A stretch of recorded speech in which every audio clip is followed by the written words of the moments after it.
Fala aí galera, hoje nós vamos falar sobre a flambagem, que é um fenômeno que acontece nos pilares e nas colunas por causa da compressão que acontece em cima deles. Aquela famosa barriguinha que pode acontecer quando o pilar ele é pressionado e ele tende a fazer uma barriga. Isso tudo vai depender dos seus apoios. Bom, aqui tem um exercício que foi dado na última aula que eu tive e eu achei muito interessante para poder trazer para vocês, para poder explicar o que é a flambagem.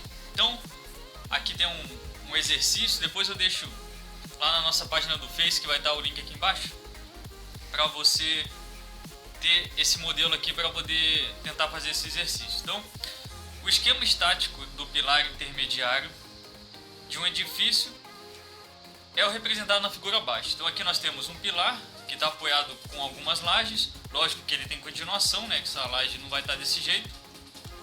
Isso aqui continua, é só o pilar central. Então, representado na figura abaixo. Os pilares podem ser perfeitamente engastados no bloco da fundação, ou seja, aqui nós temos o engaste, e articuladas na viga dos pavimentos, ou seja, aqui nós temos um apoio de primeiro grau, né? Uma articulação.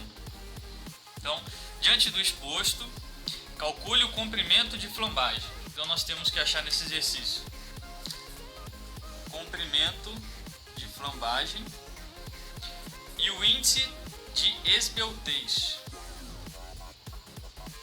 do pilar. Considere a seção transversal do pilar do retângulo de 30 por 70. Então vamos calcular a primeira parte, o comprimento de flambagem. Para calcularmos o comprimento de flambagem, nós vamos usar esta fórmula.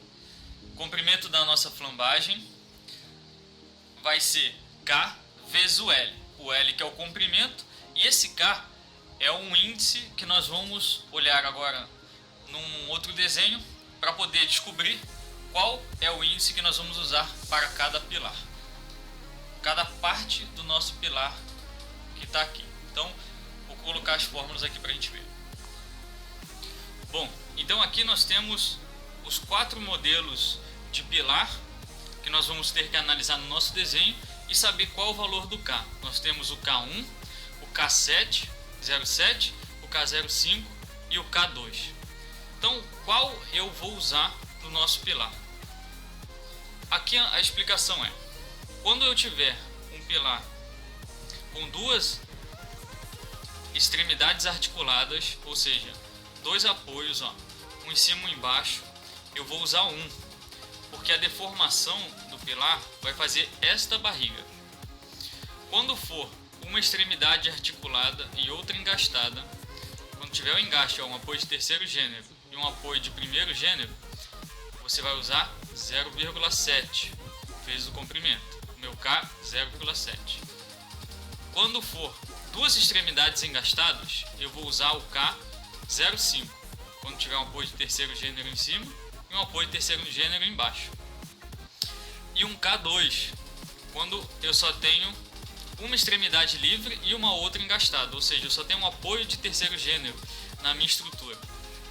André, eu olho esses desenhos aí, eu não entendo nada, não entendo o que é essa barriga, o que é isso. Então vamos usar esse modelo aqui e eu vou fazer um experimento com a régua para você começar a entender um porquê dessa barriga aqui. Olha só, quando eu tenho duas articuladas na ponta, corre uma barriga grandona. Imagina, a articulada ela gira, ela pode torcer, não pode? Então, se eu tiver duas articuladas, uma em cima e uma embaixo, e as duas, quando eu pressionar torcerem, olha o que acontece. Olha a minha barriga, porque as duas estão girando, então a minha barriga fica igualzinha a essa. Olha aqui no desenho, a barriga toda.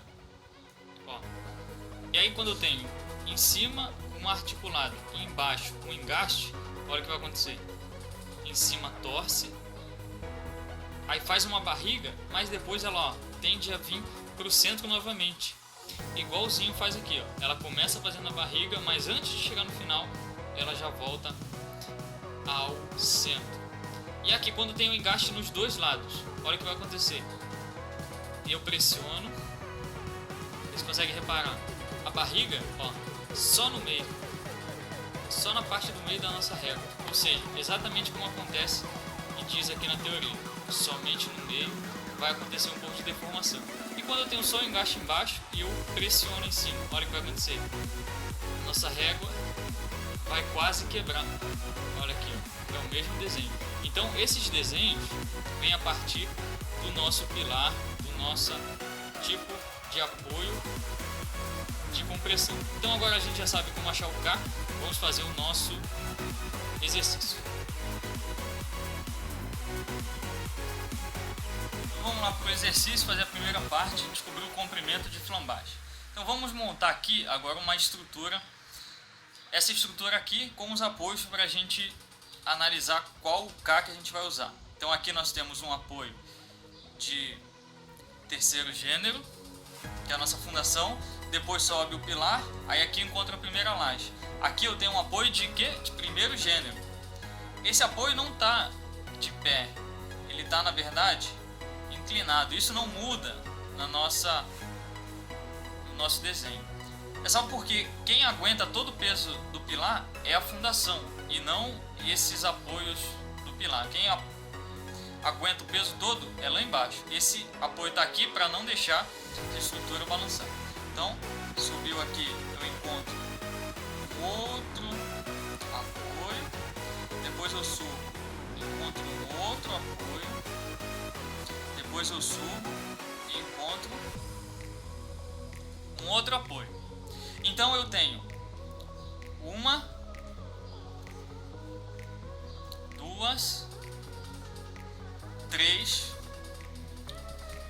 seções do meu pilar que estão entre duas articuladas e uma seção que está entre uma engastada e uma articulada. Então agora a gente tem que olhar naquele papel para ver qual das três vamos usar. Então vamos chamar essa seção de S1, essa de S2, essa de S3 e essa de S4. Vamos calcular o comprimento da S1.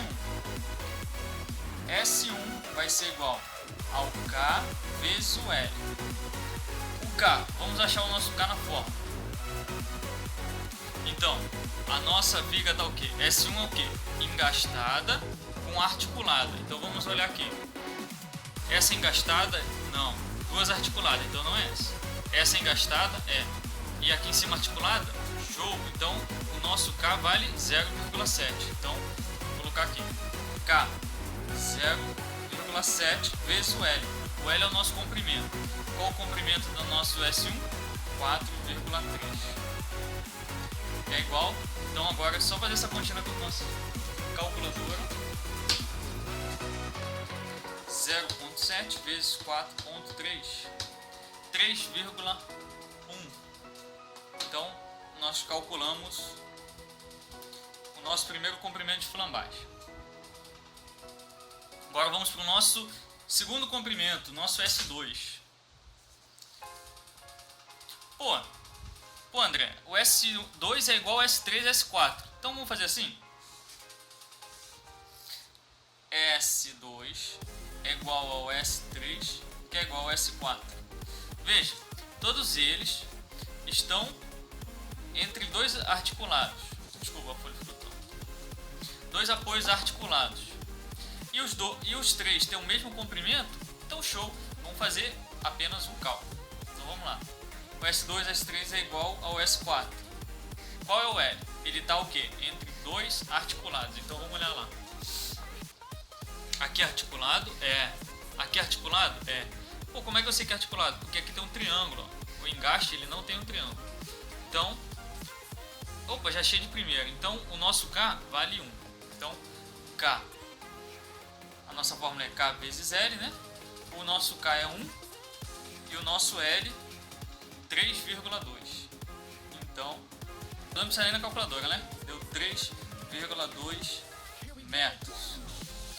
Então, tá aí nossa primeira parte do exercício, flambagem. Viu como não é difícil? É só você montar, pegar o seu esquema, montar aqui como se fosse a sua estrutura analítica. Depois você vai pegar o seu K, descobrindo as 4 fórmulas. Depois usar o seu L, que é o comprimento, multiplicar e você achou o seu comprimento de flambagem. Agora vamos para a segunda parte do exercício, que é o índice de esbeltez. Esse aí você vai usar um pouquinho mais da matemática e da calculadora. Vamos lá.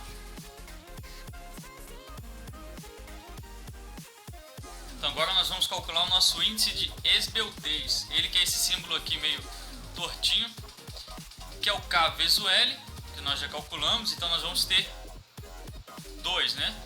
O S1 e o S2, S3, S4, que vão dar a mesma coisa. E o nosso R mínimo. Como é que nós calculamos o nosso R mínimo? Usando a fórmula do raio, que vai ser R. Essa caneta ficou ruim, né? Não dá para fazer com essa caneta. Então vamos usar essa aqui. Que vai ser o raio, a raiz da inércia sobre a área. A área a gente consegue porque nós temos lá no nosso exercício, ó, 30 por 70. Mas a nossa inércia, então nós vamos precisar da outra fórmula, que é a fórmula da inércia, base vezes altura ao cubo sobre 12. Isso porque é um retângulo, né? Se fosse um I, a gente ia ter que usar outra fórmula e assim por diante. Mas como esse exercício quis facilitar, e a maioria dos retângulos, dos pilares são retângulos, né? Então por isso que usa bastante. Base vezes altura ao cubo sobre 12. Então vamos calcular. Vamos começando pela nossa inércia. A inércia vai ser base vezes altura ao cubo sobre 12. Bom, ele falou que o nosso retângulo é 30 por 70. Só que ele não falou qual é a base e qual é a altura do nosso retângulo, né? Porque isso vai diferenciar se eu usar o 70 aqui ou o 70 aqui, o 30 e assim sucessivamente. Então o que nós temos que fazer? O que nós temos que fazer? Duas inércias e ver qual é a menor, porque eu preciso no meu raio mínimo. Então eu vou fazer duas inércias, uma usando o 70-30 e outra o 30-70. A que der menor é a que eu vou usar para fazer o nosso raio, para quê? Raio mínimo, né? Então a inércia tem que ser a menor. Então eu vou colocar a conta aqui de uma e de outra e vamos ver como vai ficar. Como eu vou só passar a caneta, eu vou acelerar para a gente não ficar aqui vendo um vídeo tão devagar. Então, olha só, como o 70 com 30 e o 30 com 70 dá uma diferença boa ainda. Então qual é o menor? Esse daqui. Então nós vamos usar esse para calcular o nosso raio. Então, raio é igual ao raiz da nossa inércia por a área. A área que vai ser 30 por 70 em centímetros, né? Porque a gente está usando aqui centímetros. Então vamos lá. 30 vezes 70, 2100. Isso aqui vai dar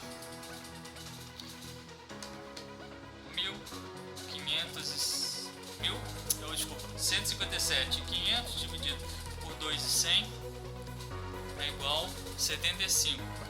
Raiz do nosso resultado 8,66025. Esse é o nosso raio em centímetros, né? Aqui estava centímetro a quarta dividido por centímetro ao quadrado, que é a área, dá centímetro ao quadrado, né? Centímetro a quarta dividido por centímetro ao quadrado, corta 2. E aí eu tiro a raiz, vira 1 só, por centímetro. Agora a gente vai calcular o nosso índice de esbeltez da nossa seção 1, que na nossa fórmula é KL sobre o raio mínimo. O raio mínimo é para todos, mas como o nosso KL vai